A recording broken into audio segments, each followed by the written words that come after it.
All right, friends, it's T-Man, and I'm back with a brand new video. It's on Renaissance periodization, Mike Isreatel.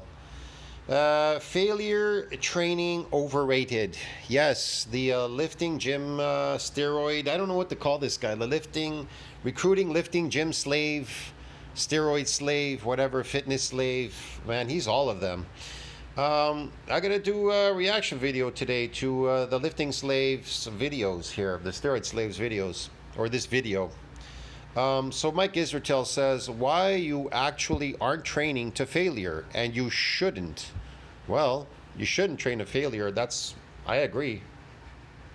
Research is on trained individuals, and when we finish a study, more than 3/4 of them will say that it was the hardest they've ever trained in their lives. Most people do not go to failure. Why would you go to failure? What's the purpose behind it? Hey guys, Dr. Mike here for RP Strength. I'm here with Dr. Brad Schoenfeld, professor and the world's ranking expert on muscle. Wow, he's the what? Most expert on muscle? Look at him. Man, he looks like a ghost of himself. Come on, give me a break, dude. Hypertrophy research. Brad? Hypertrophy research. I wouldn't trust him with any research. I wouldn't trust him as my trainer and nothing. Looking at this guy, I'd be like, what? No thanks. I remember an old guy back in Mexico. He was training. I think he was American or something. He was some old American trying to live in Mexico, training people at Gold's Gym.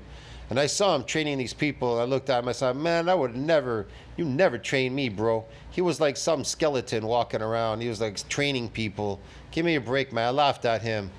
Man, I remember I weighed 285. I walked around and I go, man, I wouldn't hire you. I wouldn't hire you for never. Forget it. Forget it, bro. Mike?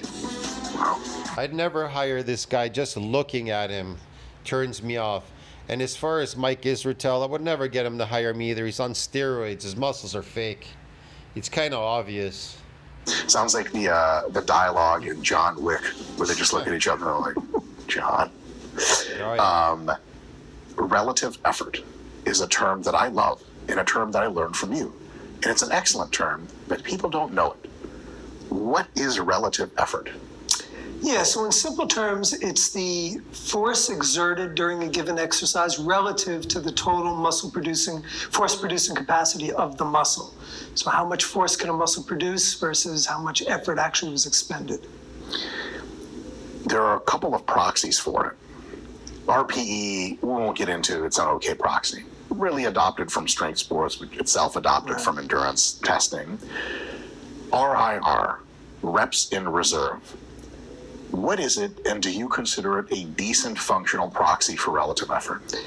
Yeah, so... Why do people think that lifting weights build muscles? If they did, then these guys would have muscles, but they don't have any muscles, bro. They never built any, because weights don't build muscles. Reps in reserve is a metric by which it's the perceived proximity to failure. Yes, the reps in reserve, what does bodybuilding do? It breaks muscles down.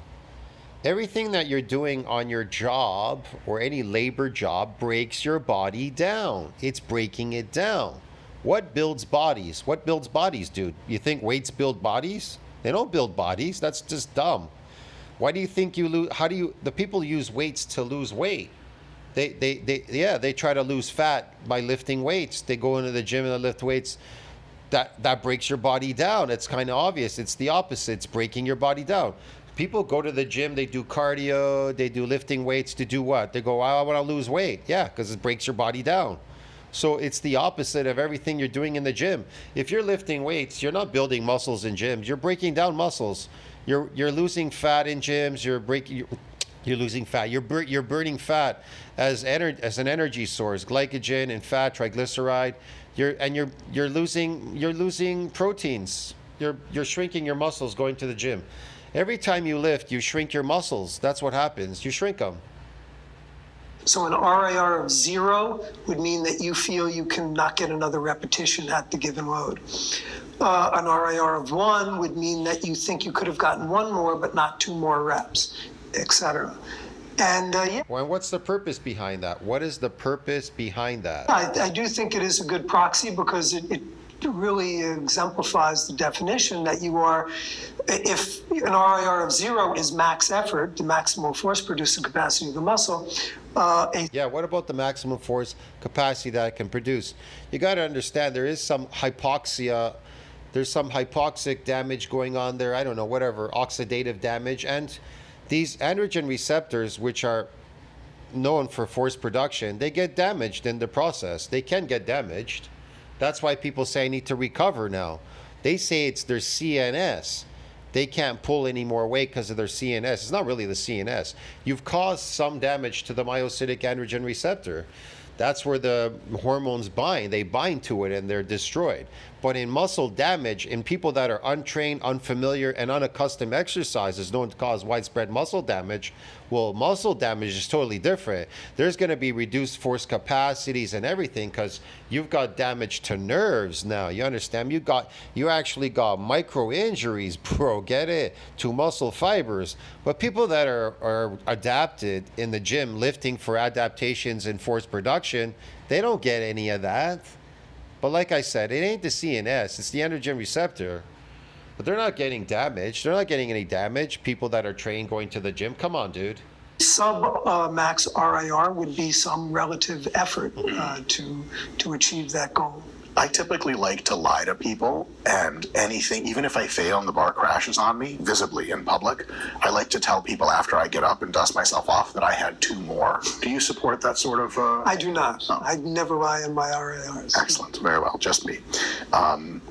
What has the research shown about the relationship of RIR, or relative effort, and muscle growth? Is there like a range we want to target? Is there an unequivocal, this is too low of an RIR or too high? Tell us a story about that, Brad.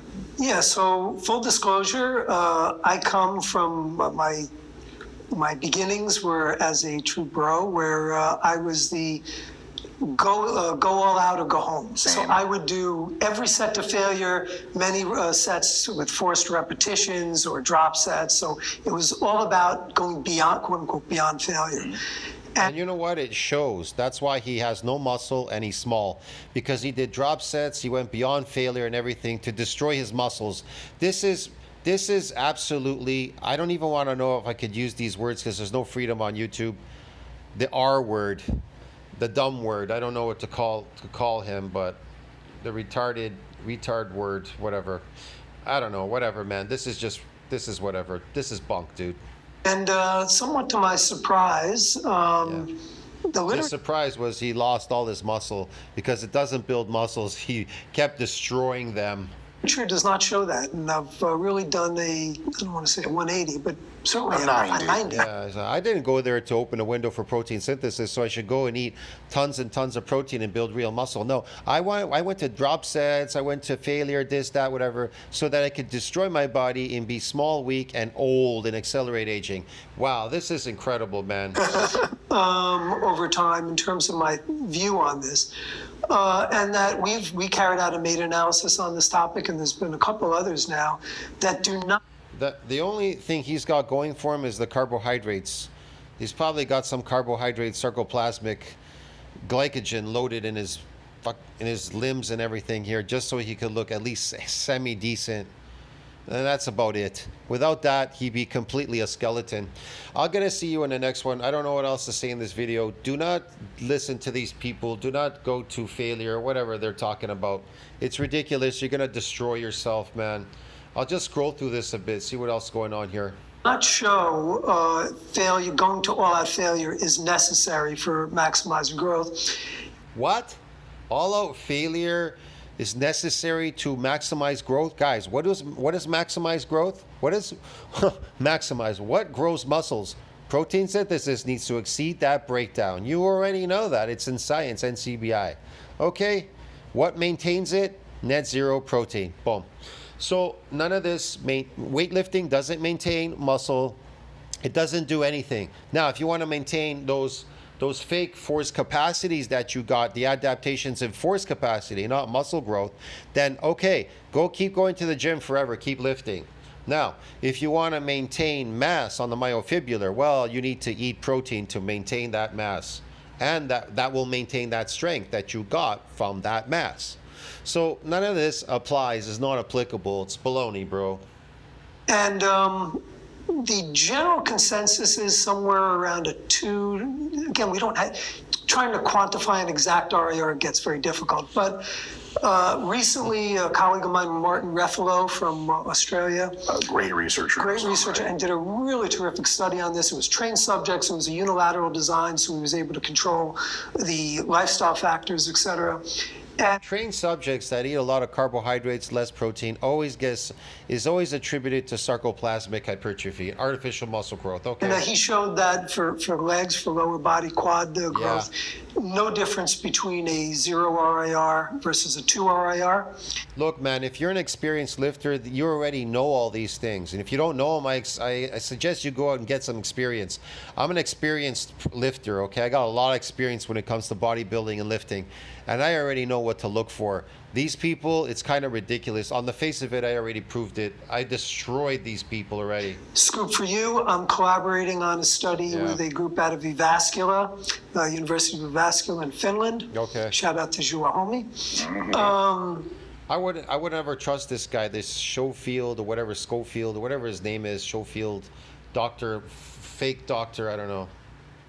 Forget it. The 1 RIR wasn't better, and Yeah, it wasn't better, yeah. RPE can be a benefit to adherence, Totally. which is really Totally. important. Yeah, sure. How comfortable are you personally in extrapolating the research on RIR from studies on?